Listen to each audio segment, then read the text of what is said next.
amigas, amigos de Tecate, nos da mucho gusto estar de nuevo en Tecate en esta ocasión para inaugurar estas instalaciones de la Guardia Nacional. Yo quiero recordar que la estrategia nuestra para lograr la paz y la tranquilidad en el país tiene dos pies.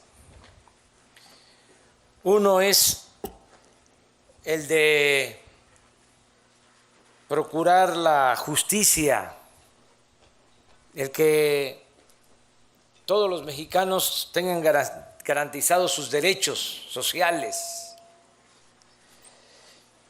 que no haya pobreza y que nadie, por falta de oportunidades, tome el camino de las conductas antisociales. Por eso los programas de bienestar,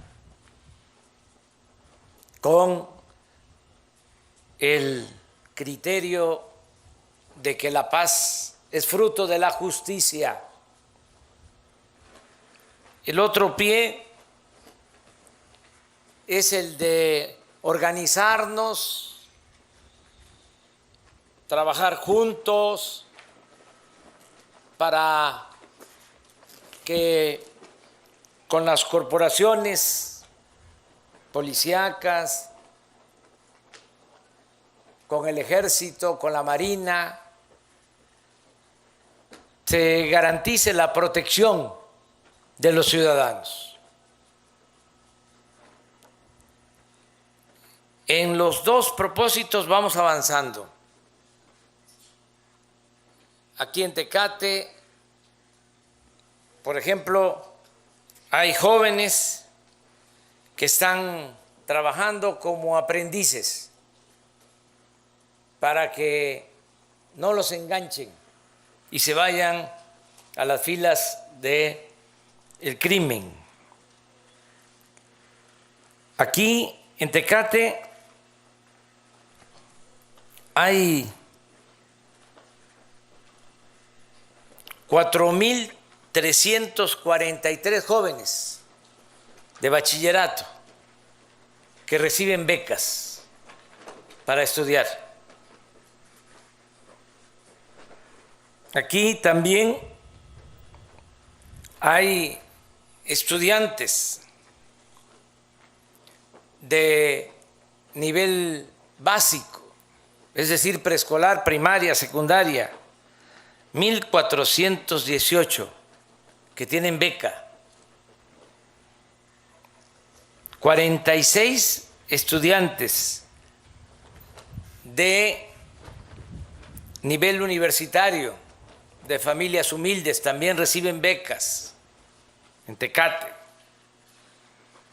Aquí hay 3 escuelas en Tecate que ya están recibiendo de manera directa su presupuesto para el mantenimiento de las instalaciones, para que estén en buen estado las escuelas.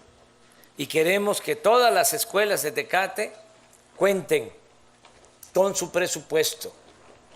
Ese es el objetivo, la meta. También hay 5,988 adultos mayores en Tecate que reciben una pensión, casi 6,000 adultos mayores. Y va a aumentar porque ya la pensión no solo se va a entregar a mayores de 68 años, sino vamos a comenzar a entregar la pensión desde los 65 años. Y también se va a ir incrementando el monto. Ya en este bimestre es 15% más. Y así hasta que en enero del 2024 los adultos mayores reciban el doble de lo que reciben en la actualidad. Mi sueño, mi deseo es de que si hay un par de ancianos, de adultos mayores en una familia, juntando las dos pensiones, puedan tener para sus alimentos, para lo básico. Y eso va a convertirse en una realidad. También aquí en Tecate hay 1.523 niños y niñas con discapacidad que reciben pensión. Aquí en Tecate se está construyendo, si no es que ya se terminó, un banco del bienestar para que la gente no tenga que trasladarse lejos a Tijuana o a otras partes y pueda cobrar en este banco lo que por derecho y justicia les corresponde. Aquí en Tecate hemos entregado créditos para pequeños comerciantes, pequeños empresarios, y Tecate se beneficia también con el programa de la frontera, porque aquí en Tecate los empresarios tienen descuentos en el pago de impuestos. El IVA no se paga al 16%, sino al 8%. El impuesto sobre la renta al 20%. Aquí en Tecate, desde que llegamos al gobierno, aumentó el salario mínimo al doble. Y esto va a seguir mejorándose, porque el salario mínimo en nuestro país, y es una vergüenza hasta decirlo, era el salario mínimo más bajo en América Latina, de los más bajos del mundo. Hemos aumentado el salario en general como nunca, casi en 50% en el tiempo que llevamos. Nunca había aumentado tanto el salario mínimo. Y sin embargo, sigue estando arriba el salario mínimo en Guatemala, en El Salvador, en Honduras, con respecto al salario mínimo en nuestro país. Afortunadamente estamos convenciendo a los empresarios para que juntos esto se vaya corrigiendo,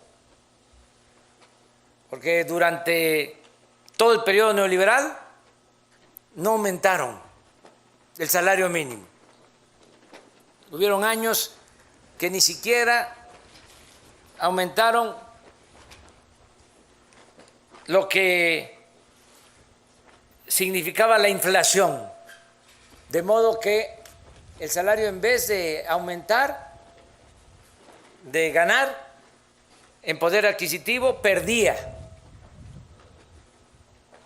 En los últimos 30 años se perdieron alrededor del 70% del poder adquisitivo del salario, del poder de compra del salario.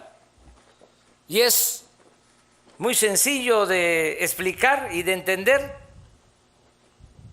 No hace falta ser economista. Hace 25 años, 30 años, su salario mínimo alcanzaba para comprar 50 kilos de tortilla. Con un salario mínimo se podían comprar 50 kilos de tortilla. Cuando llegamos al gobierno, se podían comprar con un salario mínimo solo 6 kilos. Aumentamos el salario y de todas maneras, apenas un salario mínimo alcanza para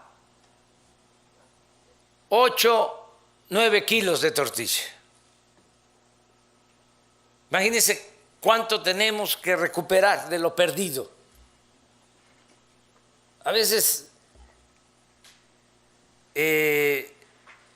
me sorprende el que haya quienes defienden la anterior política económica.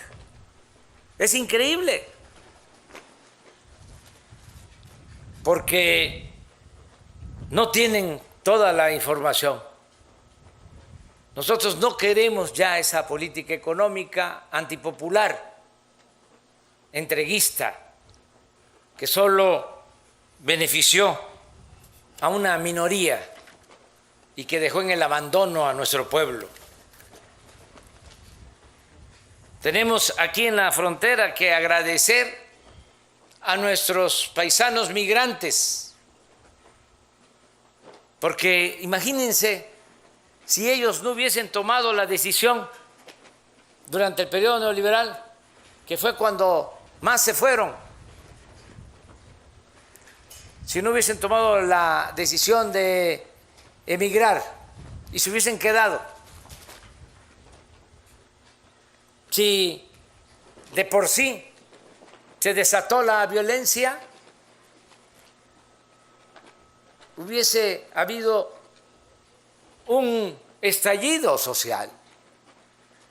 Pero nuestros paisanos migrantes, muy responsables, prefirieron irse a buscar la vida del otro lado de la frontera, arriesgándolo todo,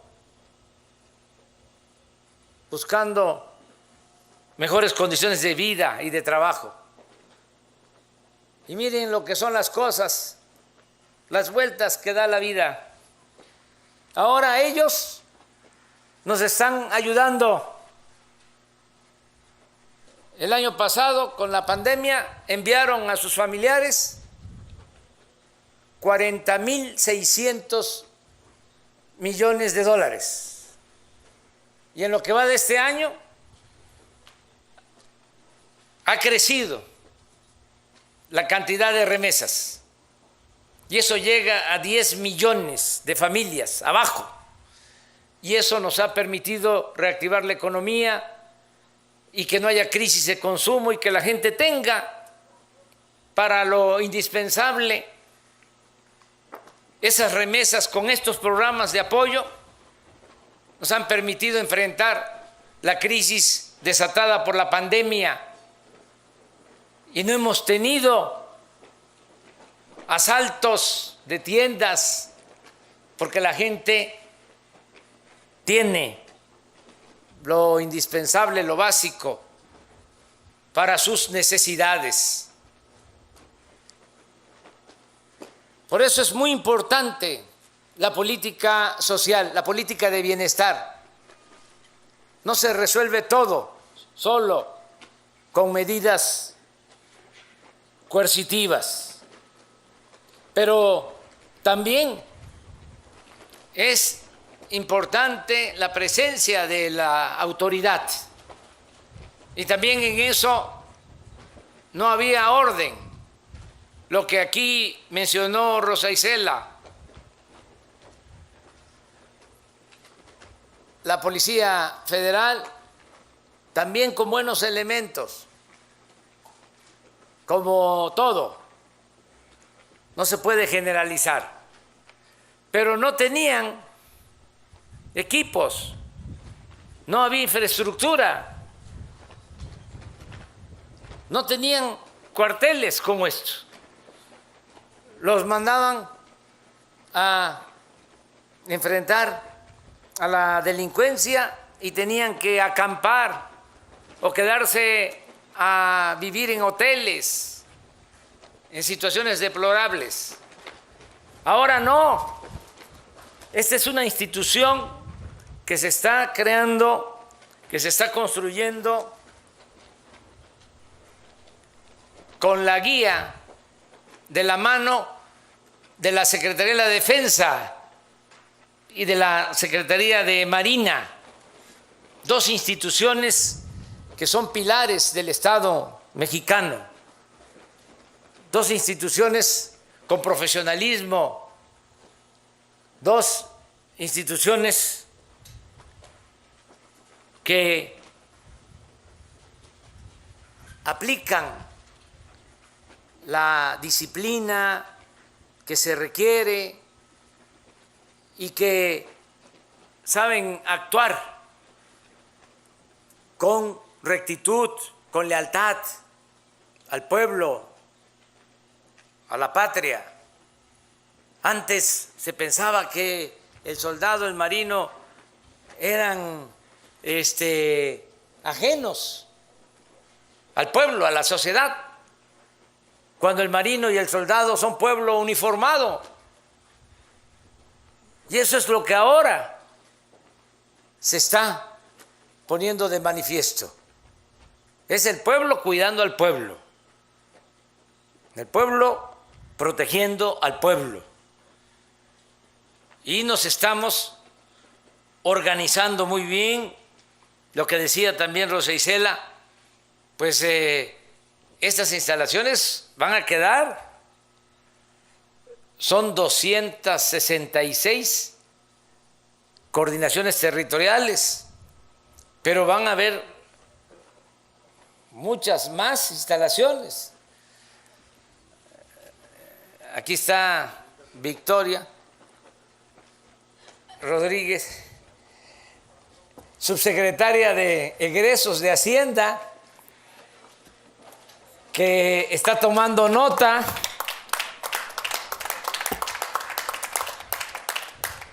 Pero no es un gasto, es una inversión.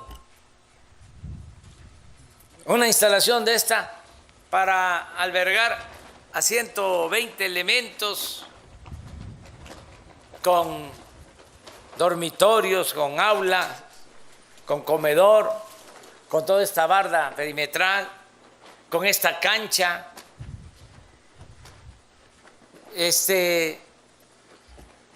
25, 30 millones de pesos, más o menos, ¿no? ¿O estoy mal, general? Eso es. Se construye en 6 meses una instalación. Imagínense si se tuviese que hacer con empresas contratistas. Para empezar, no se terminarían, quedarían inconclusas y no costarían 25, 30 millones, sino 100, 150 millones. Esto es posible por los ingenieros militares, a los que les agradecemos mucho. Entonces, nos estamos organizando bien. La Policía Federal en su mejor momento llegó a tener 40,000 elementos, pero la mitad se dedicaban a actividades administrativas y realmente operativos, pues no pasaban de 10,000. Ahora tenemos 100,000 elementos en la Guardia Nacional, bien formados, capacitados con estas instalaciones. Y el propósito es que una vez consolidada esta institución, para que no vayan a destruirla, porque ahora ya, en el poco tiempo que lleva, tiene prestigio lo que aquí mencionó Rosa Isela. La gente nos pide que tengan para su protección Guardia Nacional, y ya en las encuestas que hace el INEGI ya está en tercer lugar en aceptación del pueblo, la Guardia Nacional. Marina y el Ejército en empate técnico, en aceptación, y luego la Guardia Nacional.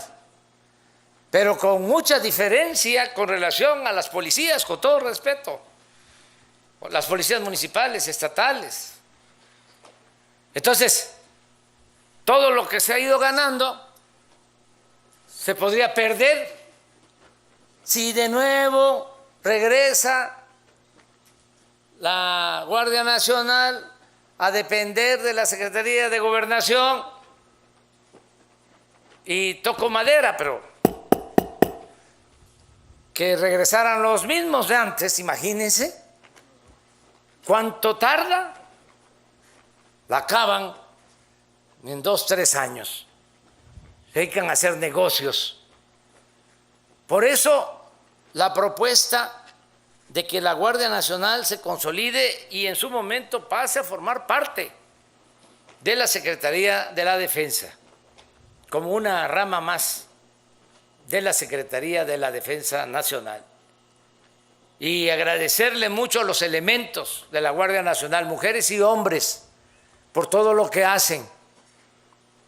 Nosotros no los vamos a excluir, vamos a procurar que tengan buenos salarios, que tengan buenas prestaciones, que tengan seguridad social para ellos y para sus familias, porque es fundamental el trabajo, la labor, la tarea que llevan a cabo todos los integrantes de la Guardia Nacional. Vamos hacia adelante y suscribo el discurso de Rosa Isela y también yo agradezco al gobernador Jaime Bonilla por la manera en que se está trabajando con la Federación. Estamos trabajando en forma coordinada y por eso dijimos, se van a vacunar a todos los ciudadanos de Baja California de 18 años en adelante y lo vamos a hacer en 8, en 10 días porque necesitamos abrir la frontera y convencer al gobierno de Estados Unidos de que ya es tiempo de que se abra por entero, por completo la frontera. Y ya cumplimos, ya se terminó de vacunar. Quedan algunos remisos que siempre se tardan en llegar.